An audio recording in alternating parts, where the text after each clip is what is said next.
اور ایک صاحب کہنے لگے میاں اختلاف کیوں کرتے ہو؟ اسلام کے 4 دروازے، اسلام ایک گھر کی طرح ہے، اسلام ایک گھر کی طرح ہے، 4 دروازے، اس دروازے سے جو آ رہا ہے وہ بھی گھر ہی میں آ رہا ہے، شہر میں آ رہا ہے۔ اسلام ایک شہر کی طرح ہے، جس شہر کے 4 دروازے، اس دروازے سے جو آ رہا ہے وہ بھی شہر میں آ رہا ہے، اس دروازے سے جا رہا ہے وہ بھی شہر میں آ رہا ہے، اس دروازے سے جا رہا ہے وہ بھی شہر میں آ رہا ہے، اور اس دروازے سے جو آ رہا ہے وہ بھی شہر میں آ رہا ہے، تو چاروں ایک ہی شہر میں آ رہے ہیں، تو پھر جھگڑا کس بات کا، اختلاف کس بات کا؟ یہ جدے میں ایک آدمی نے شبہ کی،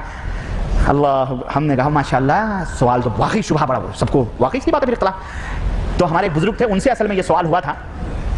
انہوں نے کہا کہ واقعی تم نے شبہ تو امت کو گمراہ کرنے کے لیے، ہم تم سے یہ پوچھ رہے ہیں کہ یہ بتلاؤ کہ یہ 4 دروازے 4 امام ہیں، تو یہ 4 مذہب کب یہ اس کی پیدائش ہوئی، ایجاد کب ہوئی؟ تو انہوں نے کہا کہ 400 برس کے بعد، 400 برس کے بعد یہ 4 مذہب بنائے گئے ہیں، اماموں بیچارے تو مر گئے، ان کا تو کہیں پتہ ہی لگتا نہیں، وہ غریب تو ان کے اوپر 400 برس کے بعد یہ مذہب بنائے، تو بولے 400 مذہب 400 برس کے بعد یہ 4 مذہب بنائے گئے، تو سوال یہ ہے کہ یہ جو شہر اسلام کا تھا 400 برس پہلے، کیا اس میں کوئی دروازہ نہیں تھا؟